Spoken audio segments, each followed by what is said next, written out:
Bismillahirrahmanirrahim. Assalamualaikum warahmatullahi wabarakatuh. Alhamdulillah. Alhamdulillahirabbil alamin wa ba'du. Pada kesempatan kali ini insyaallah saya akan menjelaskan tentang adab sebagai seorang pelajar terhadap dirinya sendiri. Syekh Hasyim Asy'ari menguraikan beberapa etika yang sebaiknya dilakukan oleh seorang pelajar terhadap dirinya sendiri. Sedikitnya ada 10 etika yang hendaknya dimiliki oleh penuntut ilmu, yaitu pertama, membersihkan hati dari penyakit dan kotoran. Salah satu tanda pelajar sukses ialah pribadi yang bersih hatinya. Hendaknya ia membersihkan hatinya dari segala penyakit dan kotoran hati yang dapat mencegah masuknya ilmu seperti dendam, iri, dengki, dan berbagai hal tercela lainnya. Hal ini perlu dilakukan supaya ia dapat menerima, menghafal, dan menjaga ilmu yang telah diajarkan kepadanya, dan supaya ia dapat mendalami permasalahan-permasalahan yang berkembang dari ilmu yang telah ia dapatkan.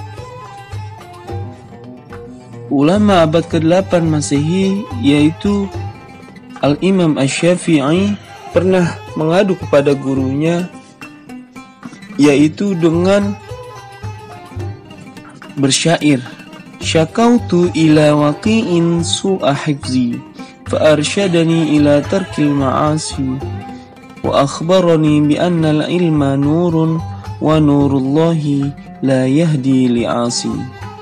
Aku mengadu tentang buruknya hafalanku kepada guruku Syekh Waqi. Lantas beliau menunjukkanku untuk meninggalkan kemaksiatan-kemaksiatan. Beliau mengabarkan kepadaku bahwa ilmu itu adalah cahaya, dan cahaya Allah Subhanahu wa ta'ala tidak akan ditunjukkan untuk orang yang bermaksiat. Yang kedua adalah mempunyai niat yang baik. Niat yang baik di sini harus kita selalu hadirkan dalam benak kita ketika kita hendak menuntut ilmu.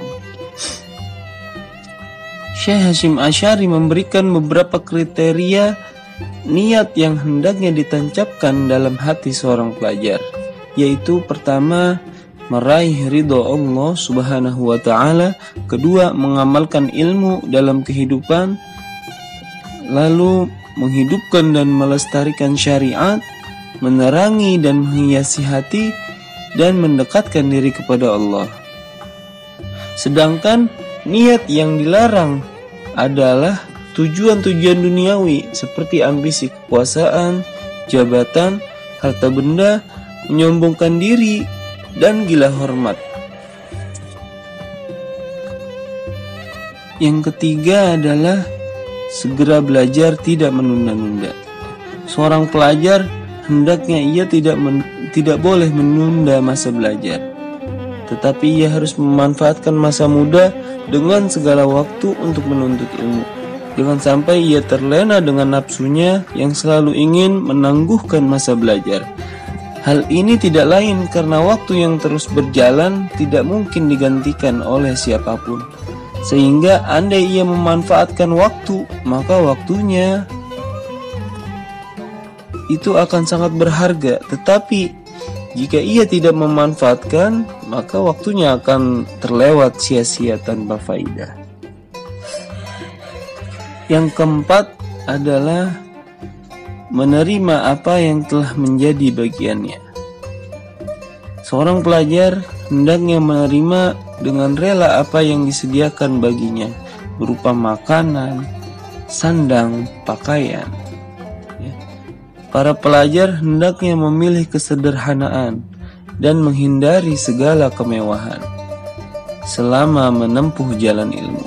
Dengan bersabar, maka pelajar dapat memperoleh luasnya ilmu, bisa menyatukan sendi-sendi cita-cita yang terurai serta memancarkan sumber-sumber pengetahuan. Syekh Hasyim Asy'ari pernah berkata dengan mengutip pendapat Imam Asy-Syafi'i, tidak akan bahagia orang yang menuntut ilmu dengan kemuliaan diri dan kemewahan hidup, tetapi orang yang mencarinya dengan kerendahan diri dan kesempitan hidup dan berkhidmah kepada ulama, maka akan bahagia. Yang kelima adalah membagi dan memanfaatkan waktu belajar secara efektif. Seorang pelajar ketika mempunyai harapan besar ingin menjadi orang yang sukses, maka sedari kecil ia harus bisa memanfaatkan waktunya untuk belajar. Karena waktu yang terus berlalu merupakan sesuatu yang tak pernah ternilai harganya. Yang keenam adalah menyedikitkan makan dan minum. Hendaknya sebagai seorang pelajar, kita seyogianya menyedikitkan makan dan minum, karena kekenyangan dapat mencegah dari ibadah dan membuat badan terasa berat. Di antara manfaatnya adalah terjaganya kesehatan jasmani dan menolak berbagai macam penyakit. Karena sesungguhnya penyebab munculnya penyakit-penyakit adalah banyaknya makan dan minum. Selain manfaat yang muncul secara lahir terhadap tubuh, sedikit makan dan minum juga memberikan manfaat terhadap batin, yaitu menyehatkan hati dari sifat serakah dan keangkuhan. Syekh Hasyim Asy'ari menegaskan bahwa tidak ada satupun dalam catatan sejarah yang menyatakan bahwa wali Allah menjadi ulama itu memilih banyaknya makan. Ya. Nafsu makan yang berlebih hanya terpuji bagi binatang-binatang yang tidak berakal dan disiapkan untuk bekerja. Ya. Apa yang disampaikan oleh Syekh Hasyim Asy'ari ini senada dengan apa yang disampaikan oleh Syekh Sahal bin Abdullah Al-Tastari. Beliau berkata bahwa sesungguhnya Allah Subhanahu wa taala menjadikan kebodohan dan kemaksiatan dalam perut yang kenyang, dan Allah Subhanahu wa taala menjadikan ilmu dan hikmah dalam perut yang lapar. Yang ketujuh adalah bersifat wara, yaitu berhati-hati dalam segala hal, menjaga diri dari perkara yang haram dan syubhat. Hendaknya seorang pelajar harus berpegang teguh dengan sifat ini, berhati-hati dalam segala urusannya. Hendaknya ia mengambil perkara yang halal dalam hal makanan, minuman, pakaian, tempat, dan seluruh kebutuhan hidupnya ketika ia menempuh proses belajar mengajar. Hal tersebut dilakukan agar hati seorang pelajar tercerahkan dan mudah menerima ilmu. Salah satu bentuk kehati-hatian adalah mengambil dispensasi syariat atau rukhsah hanya saat ada kebutuhan. Sesungguhnya Allah suka ditunaikan segala rukhsahnya sebagaimana aturan-aturan bakunya.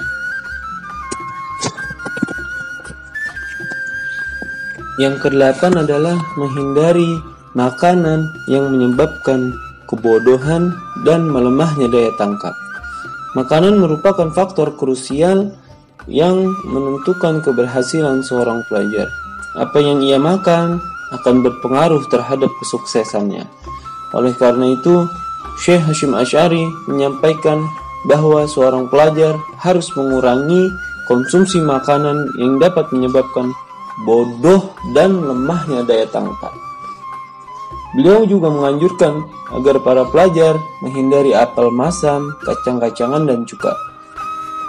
Demikian pula, hendaknya menghindari makanan yang menyebabkan banyaknya lendir, yang dapat menumpukan akal dan memberatkan badan, seperti konsumsi susu dan ikan secara berlebihan. Yang kesembilan adalah mengurangi tidur. Mengurangi tidur di sini merupakan salah satu hal yang dapat menyebabkan kemalasan seorang pelajar. Menurut Syekh Hasyim Asy'ari, hendaknya durasi tidur pelajar tidak lebih dari 8 jam. Jika mampu, lebih baik durasi tidur di bawah 8 jam. Menurut Syekh Hasyim Asy'ari, perlu adanya tamasya atau istirahat ketika lelah dan penat melanda seorang pelajar. Diperbolehkan untuk mengistirahatkan pikirannya dengan berbagai macam hiburan, tentunya tidak melanggar syariat. Hal tersebut dilakukan agar pikiran pelajar menjadi segar kembali sehingga mudah menangkap pelajaran. Yang ke-10 adalah meninggalkan pergaulan negatif. Ya, Syekh Hasyim Asy'ari menegaskan bahwa hal yang paling penting dan seyogianya dilakukan seorang pelajar adalah menjauhi pergaulan negatif, apalagi dengan lawan jenis yang bukan mahram, terutama orang-orang yang mayoritas waktunya hanya digunakan untuk bermain dan minim berpikir. Hal ini tidak lain adalah karena sifat atau karakter seseorang memiliki karakter seperti pencuri, yakni mampu mempengaruhi orang yang di sekitarnya dengan cepat. Pergaulan negatif juga mempunyai sumbangsi besar terhadap sia-sianya umur tanpa memberikan manfaat apapun. Maka kita harus pandai dalam memilih teman. Jika teman itu tidak membawa manfaat terhadap kita, maka boleh tinggalkan dan cari teman yang lain yang dapat membawa manfaat kepada kita. Itulah 10 adab yang harus dimiliki seorang pelajar terhadap dirinya sendiri. Keutamaan yang dimiliki oleh seorang penuntut ilmu adalah firman Allah Ta'ala, Bismillahirrahmanirrahim, Yarfa'illahu alladhina amanu minkum walladzina utul ilma darajat. Yang artinya Allah Subhanahu wa Ta'ala memberikan derajat yang tinggi untuk orang yang beriman dan orang-orang yang diberi ilmu. Selanjutnya, kewajiban menuntut ilmu adalah sebagaimana terdapat dalam hadis Nabi sallallahu alaihi wasallam, "Thalabul ilmi fardhatun ala kulli muslimin." Yang artinya menuntut ilmu itu wajib bagi setiap muslim. Maka dari itu, kita sebagai umat Rasulullah sallallahu alaihi wasallam harus meningkatkan kualitas belajar kita. Karena ketika kita ingin mendapatkan kebahagiaan di dunia, maka harus didasari dengan ilmu pengetahuan. Sebagaimana hadis Nabi sallallahu alaihi wasallam, "Man arada ad-dunya fa'alaihi bil ilmi, wa man arada al-akhirah fa'alaihi bil ilmi, wa man aradahuma fa'alaihi bil ilmi." Yang artinya, siapa yang menginginkan kebahagiaan di dunia, maka haruslah dengan ilmu. Siapa yang menginginkan kebahagiaan di akhirat, maka haruslah dengan ilmu. Siapa yang menginginkan keduanya, maka haruslah dengan ilmu. Marilah kita simak bersama-sama perjalanan seorang penuntut ilmu berikut ini. Saudara-saudaraku yang dirahmati Allah Subhanahu wa Ta'ala, saking wajibnya kita mencari ilmu, sehingga saya mengingatkan sebuah kisah. Kisah siapa itu? Ibnu Hajar al-Asqalani. Ibnu Hajar yang artinya anak batu. Ibnu Hajar al-Asqalani, beliau adalah seorang anak yatim. Ayahnya meninggal pada saat beliau masih berumur 4 tahun, dan ibunya meninggal ketika beliau masih balita. Di bawah asuhan kakak kandungnya, beliau tumbuh menjadi remaja yang rajin, bekerja keras dan sangat berhati-hati dalam menjalani kehidupannya, serta memiliki kemandirian yang tinggi. Beliau dilahirkan pada tanggal 22 Sya'ban tahun 73 Hijriah di pinggiran Sungai Nil di Mesir. Nama asli beliau adalah Ahmad bin Ali bin Muhammad bin Muhammad bin Ali bin Mahmud bin Ahmad bin Hajar al-Kanani al-Kabilah yang berasal dari Al-Asqalan. Namun ia lebih masyhur dengan julukan Ibnu Hajar al-Asqalani. Ibnu Hajar berarti anak batu, sementara Asqalani adalah nisbat kepada Asqalan, sebuah kota yang masuk dalam wilayah Palestina dekat Gaza. Suatu ketika saat beliau masih belajar di sebuah pesantren, ia terkenal sebagai murid yang rajin. Namun ia juga dikenal sebagai murid yang bodoh, terlalu tertinggal jauh dari teman-temannya, bahkan sering lupa dengan pelajaran-pelajaran yang telah diajarkan oleh gurunya di pesantren, yang membuatnya patah semangat dan frustasi. Nah, ini sepenggalan kisahnya. Nanti kita petik hikmah dari kisah ini, ya, dari kisah ini. Bagaimana ini kelanjutannya coba? Nah, kita lanjutkan biar ente paham. Di tengah-tengah perjalanan pulang, dalam kegodaan hatinya meninggalkan pesantrennya, hujan pun turun dengan sangat lebatnya, memaksa dirinya untuk berteduh di dalam sebuah gua. Ketika berada di dalam gua, pandangannya tertuju pada sebuah tetesan air yang menetes sedikit demi sedikit jatuh melubangi sebuah batu. Ia pun terkejut. Beliau pun bergumam dalam hati, sesungguhnya sebuah keajaiban.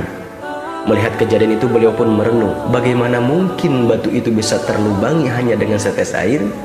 Ia terus mengamati tetesan air itu dan mengambil sebuah kesimpulan bahwa batu itu berlubang karena tetesan air yang terus-menerus.